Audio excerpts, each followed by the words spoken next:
వెళ్తూ ఉంటారు. అక్కడ నంబర్ ఆఫ్ పర్సన్స్ చాలామంది ఇక ఈ రాయలసీమకు సంబంధించిన వ్యక్తులే అక్కడ పనిచేస్తూ ఉంటారు. అంటే ఎందుకు అనుకోవచ్చు ముఖ్యంగా ఈ ప్రదేశానికి చెందిన వాళ్ళు అక్కడ వర్క్ చేస్తుంటే? మీరు విన్నారో లేదో సెకండ్ కువైట్ అంటారు రాజంపేటని. ఓకే. ఆ! Second Kuwait. ఎందుకంటే ఆ! సపోజ్ మా ఇల్లు ఎత్తుకుంటే మా నాన్న పోయినాడు, హ్మ్. మా అమ్మ పోయింది, మా అన్న పోయినాడు, నేను పోయినా. ఓకే. సో ఇంకా నా తమ్ముడు కూడా ఉన్నట్టే నా తమ్ముడు కూడా పంపించేవాడిని. కువైట్‌కి. అట్లా హ్మ్. ఫ్యామిలీలు పోయినాయి అనమాట కువైట్లో. ఓకే. ఎందుకు అదే ఆ ప్రదేశాన్ని ఎంచుకోవడానికి కారణం ఏందంటారు అక్కడికి? అంటే ఇప్పుడు మా మా ఏరియాలో ఇప్పుడు నేను డ్రైవరు. సో నేను ఎక్కడ పని చేసినా 10,000, 15,000 కంటే ఎక్కువ ఇవ్వరు. హ్మ్. అక్కడ పోయినా మనకు ఒక్కసారి 30,000 ఇస్తారు.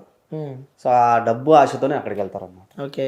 అంటే ఇక్కడ మహానగరం హైదరాబాద్ ఉంది, బెంగుళూరు ఉన్నాయి. ఇక్కడ ఇన్ని వదిలిపెట్టి కేవలం అక్కడ ఎందుకు అక్కడ అంటే అంతగానం అక్కడ ఎందుకు అట్రాక్ట్ అయినారు అనుకోవచ్చు మరి? అంటే ఇప్పుడు హైదరాబాద్ ఉంది, నేను వస్తా హైదరాబాద్కి, నీ దగ్గర డ్రైవర్ చేస్తా. నీకు నాకు బెసికిందంటే రాత్రి బ్యాగ్ చదువుకొని వెళ్ళిపోతా. నేను ఏదైనా చేయను కూడా చేయగలుగుతా నేను. సో అక్కడ అట్లా కుదరదు. వాళ్ళ దగ్గర అన్నీ ఉంటాయి, పాస్పోర్ట్ కానీ ఏదైనా సరే. నువ్వు అక్కడికి పోవడం వరకే నీ చేతిలో ఉంటుంది, అక్కడి నుంచి దాటుకోవడం అంతా వాళ్ళ చేతిలో ఉంటుంది. నువ్వు చిన్న మిస్టేక్ చేసినా కూడా వాళ్ళకి ప్రతిదీ తెలిసిపోతుంది. నువ్వు ఎయిర్పోర్ట్లోంచి బయటికి పోవాలన్నా కూడా ఒక మెసేజ్ అయిపోతుంది. ఓకే. సో అట్లుంటుంది కాబట్టి అక్కడికి వెళ్తారు అనమాట. అంటే ఎలా అన్న అక్కడికి ఎలా వెళ్తూ ఉంటారు? అంటే పాస్పోర్ట్ తీసుకొని అంటే అక్కడ చాలామందికి వీసాలు ఉంటాయి కదా, అంటే వర్క్ వీసా పని వెళ్తూ ఉంటారు. అంటే ఇంతమందికి అక్కడ వెళ్తున్నారంటే ఇట్స్ నాట్ ఏ జోక్ అసలు. అంటే అక్కడ వర్క్స్ ఏ విధంగా ఉంటే ఎలా వెళ్తుంటారు అక్కడికి? ఇంట్లో పని అంటే దివాని అని ఒకటి ఉంటుంది.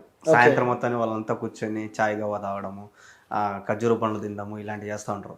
సో దానికి ఒక మనిషిని పెట్టుకుంటారు. ఒకరు పెట్టుకుంటారు, కొంతమంది ఇద్దరు కూడా పెట్టుకుంటారు. ఓకే. ఇంకా డ్రైవర్ అంటే ఫ్యామిలీకి ఒక డ్రైవర్ ఉంటాడు. ఇప్పుడు ఒకే ఇంట్లో 4-5 ఫ్యామిలీలు ఉంటాయి, వాళ్ళ అన్నదమ్ములు విడిపోరు, అందరూ ఒకే దాంట్లో ఉంటారు, ఉమ్మడి కుటుంబంలో ఉంటారు. వాళ్ళు ఎవరెవరు డ్రైవర్ వాళ్ళు పెట్టుకుంటారు.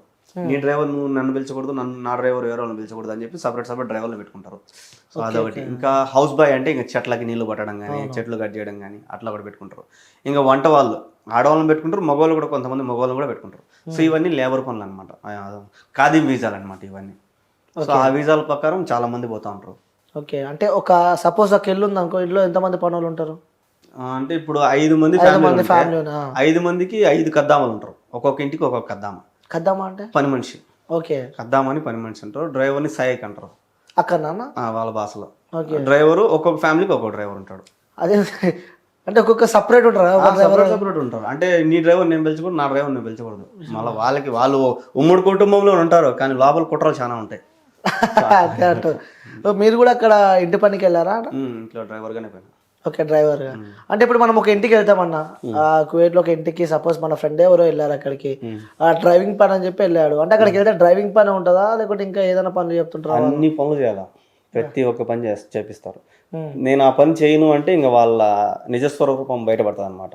ఓకే. ఎందుకు చేయవు, నీకెందుకు రాదు, నువ్వు మగవాడు కాదా అనే రకంగా మాట్లాడతారు. అంటే డ్రైవింగ్ వచ్చిన డ్రైవింగ్ చేస్తా అట్లా ర్యాష్ గా మాట్లాడితే ఇంకా వాళ్ళు కూడా ర్యాష్ గా మాట్లాడతారు అనమాట. సో లేదు నువ్వు అనిగిమనిగి ఉన్నావంటే వాళ్ళు నీకు తగ్గట్టు ఉంటారు అనమాట. అంటే ఇబ్బందులు పెడుతూ ఉంటారు అన్న అక్కడ. అంటే అన్ని ఇళ్ళు ఇబ్బంది పెట్టవు, కొన్ని ఇళ్ళు ఎక్కడో ఉంటాయి కచరాటి. సో 100% బాగానే ఉంటాయి.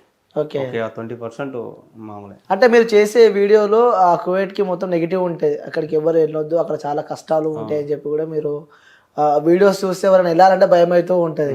అంతగానం ఇబ్బంది అక్కడ మీరు ఏం పడ్డారు? అంటే వెళ్ళొద్దు, ఈ ప్రదేశానికి మనం వెళ్ళొద్దు అని చెప్పాలంత ఇబ్బంది ఏం పడ్డారు? అంటే ఇప్పుడు నేనుండే ఇల్లు అయితే నువ్వు వీడియోలు బాగా గమనిస్తే నాకు మంచి ఇల్లే, కానీ మంచి ఇంట్లో పని చేస్తా కూడా నేను వెళ్ళొద్దు అంటున్నానంటే అక్కడ ఎంత రిస్క్ ఉందో ఇంకా నా వీడియోలోనే తెలుసుకోవచ్చు మీరు. అవును. సో నాకు మంచి ఇల్లు, అది చాలా మంచి ఇల్లు, బాగా చూసుకుంటారు నన్ను, తిండి కానీ నిద్ర కానీ. సో అన్నీ బాగుంటాయి, నాకు పైన ఖర్చులకు డబ్బులు ఇస్తారు. అయినా కూడా నేను వద్దు అంటున్నానంటే అక్కడ ఎంత రిస్క్ ఉంటుంది. అంటే ఏం అంత అనుభవం ఏం తిన్నారు అక్కడ మీరు అంటున్నా? అనుభవం అంటే మన వాళ్ళని చంపిన వాళ్ళు కూడా ఉంటారు, వాళ్ళు చాలా మంది చచ్చిపోయిన వాళ్ళు కూడా ఉన్నారు. సో ఫిలిపిన్ వాళ్ళని అయితే ఎడార్లోకి తీసుకొని పోయి కాల్ చేసినారు అంటే అక్కడ వాళ్ళు. సో నువ్వు అదే కానీ కువైట్ వాళ్ళని నువ్వు ఒక దెబ్బ వెయ్యి నువ్వు అనిచి రాలేవు. ఓకే. వాళ్ళు మాత్రం ఏమేం చేస్తారు. సో అంత రిస్క్ ఉంది కాబట్టి వద్దంటున్నా. నేను మగవాళ్ళు పోమనే చెప్తాను నేనైతే. మీకు అంత ధైర్యం ఉంది, దేవుడు మగతనం ఇచ్చినాడు కాబట్టి పో, కానీ ఆడవాళ్ళు పోవద్దని నేను చెప్తాను. ఓకే. అక్కడ కలిసారన్న అమ్మాయిలు ఇక్కడ ఇబ్బందులు పడుతున్న అమ్మాయిలని చాలా మంది ఉంటారు. అసలు నువ్వు ఇక్కడ టిక్ టాక్ పని చేయలేదు కాబట్టి నీకు తెలియడం లేదు. టిక్ టాక్ పని చేసి తెలుస్తుంది, వాళ్ళ కష్టాలన్నీ దాంట్లో పెడతా ఉంటారు. ఓకే. అక్కడ నడుస్తుందా టిక్ టాక్? నడుస్తుంది. ఏమని చెప్తూ ఉంటారు వాళ్ళు మీకుతో? అంటే నాకెవరు చెప్పరు, నేను చూస్తా ఉంటా. అంటే అక్కడికి వెళ్తే చూస్తూ ఉంటారు కదా, అరే చాలా మంది నాకు కూడా మెసేజ్ పెడతా ఉంటారు, నాకు ఇట్లుందన్నా ఇట్లుందన్నా అని. నేనే ఒకరి కింద పని చేస్తున్నా డ్రైవర్ గా, సో నేనేం చేయగలుగుతాను. అవును నువ్వు అదే ఇక్కడ ఇండియాలో ఎక్కడన్నా ఉంటే అన్న ఈ మారుగుంది పరిస్థితి అంటే నేను వచ్చేస్తా.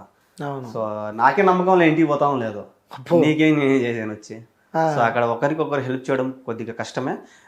పాత వాళ్ళు ఉన్నారు చాలా ఏళ్ళ నుంచి అక్కడే ఉండి బాగా పలుకుబడి సంపాదించిన వాళ్ళు కొద్దిగా హెల్ప్ చేయగలుగుతారు. ఓకే, తెలుగు వాళ్ళు ఎక్కువ కనిపిస్తుంటారు కదా అక్కడ? ఎక్కువగా చాలా మంది. అంటే మరి ఈ సందర్భాలు జరిగినప్పుడు అంటే అక్కడ అంటే వేరే కంట్రీస్లలో కూడా ఆ తెలుగు కాలనీస్ కానీ ఇలాంటివి ఉంటూ ఉంటాయి, అంటే తెలుగుకు సంబంధించిన వాళ్ళు ఒక ఆ ప్లేస్లో ఉండడం కానీ ఇలాంటివి ఉంటూ ఉంటాయి. అంటే ఈ కువైట్లో తెలుగుకు సంబంధించిన వాళ్ళు ఒక ఏరియా కానీ ఒక ప్లేస్ ఇలా ఏం లేదు అక్కడ?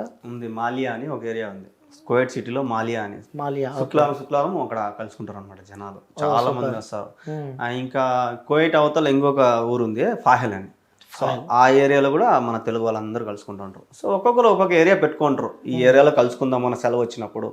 సో అక్కడికి వచ్చి అందరు కలుసుకొని సాయంత్రం దాకా ఉండి తిని ఇంకా జలసాలు చేయడం పోవడం.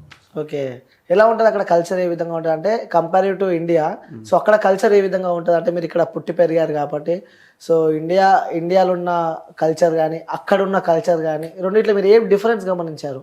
డిఫరెన్స్ అంటే వాళ్ళు ముస్లిమ్స్, సో వాళ్ళకి తగ్గట్టు వాళ్ళు ఉంటారు. సో మనము హిందూస్, సో మనకు తగ్గట్టు మనం ఉంటాం. ఇక్కడ అందరం ఒకటే, కానీ అక్కడ ఏందిరా అంటే వాళ్ళు ముస్లిమ్స్ కాబట్టి వాళ్ళ రూల్సే మనం పాటించాలా అంటారు. కానీ ఇక్కడ అట్లా కాదు కదా, నువ్వు ముస్లిమ్స్ అయితే నేను హిందూ అయితే అందరం కలిసే ఉంటాం. సో అక్కడ అట్లా కాదు. ఇప్పుడు వాళ్ళు ఒక్క పొద్దులు ఉంటారు రంజాన్లకి, సో మనం కూడా ఒక్క పొద్దు ఉండాలి. ఓకే, అంటే మన ఇళ్ళలో ఇంట్లో ఉండేవాళ్ళు చెప్పరు, అరే నువ్వు ఒక్క పొద్దు ఉండు, నువ్వు ఉండకపోతే కొడతాం మేము, అది ఇది అనరు. సో బయట ఎక్కడన్నా తిన్నా కూడా ఫైన్ వేస్తారు నీకు పోలీసు వాళ్ళు. అదేంది? అది వాళ్ళ రూల్ కదా, వాళ్ళ ముస్లిమ్స్ దేశం కదా, సో వాళ్ళ రూల్స్ ని పాటించాలని చెప్తున్నా. అది ఇక్కడైతే ఇష్టం, అది మన ఇష్టం. అంటే ఒకవేళ రంజాన్ మాసం ఉంటే తినకుంటే ఎవరు తినొద్దు, ఇక ఒకవేళ తింటే ఫైన్. బయట తింటే తెలియకుండా తినకూడదు. బయట ఎవరైనా పోలీసు వాళ్ళు, హోటల్స్ ఏముండవు, అన్ని మూసేస్తారు, ఏముండవు. నువ్వు ఎక్కడే కానీ తినేదానికి కుదరదు. ఓన్లీ ఇంట్లో మీ పని వాళ్ళ ఇంట్లో ఉంటారు కదా పని వాళ్ళు పెడితే నువ్వు సైగ్గున్న రూమ్ లో తీసుకుని తినాలి. బయట ఎక్కడైనా నీళ్ళు తాగినా ఏదన్నా తిన్నా వచ్చి ఫైన్ వేస్తారు. అలాంటి కొంతమంది కొట్టను కూడా కొడతారు పోయేటోళ్ళు పిల్లలు. ఓకే, అలాంటి ఇబ్బందులు మీరు ఎదుర్కొన్నారన్నా? లేదు. తిన్నారా మంచిగా మీరు? నేను తిన్నాబా, నేను మాత్రం దగ్గర నాకు ఇవ్వకపోతే నేను రచ్చబడతా ఇంట్లో.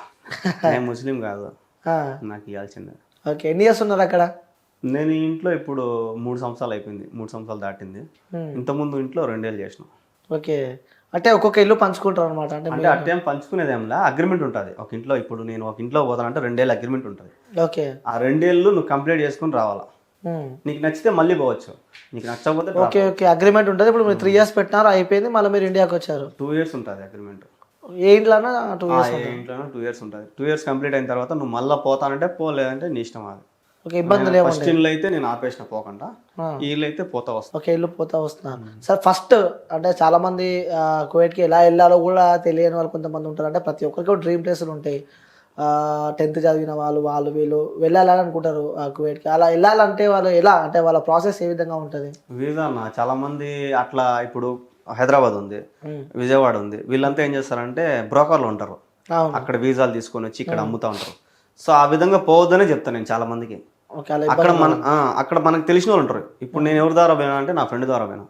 సో అట్లా ఎవరైనా బంధువులు కానీ ఫ్రెండ్స్ కానీ బాగా తెలిసిన వాళ్ళు ఉంటే వాళ్ళ ద్వారా పోతే మంచిది. ఎందుకంటే రేపు పొద్దున్న నీకు ఏదైనా ఇబ్బంది అయింది అనుకో, మన ఇంట్లో వాళ్ళు పోయి వాళ్ళ ఇంట్లో వాళ్ళని అడుగుతారు.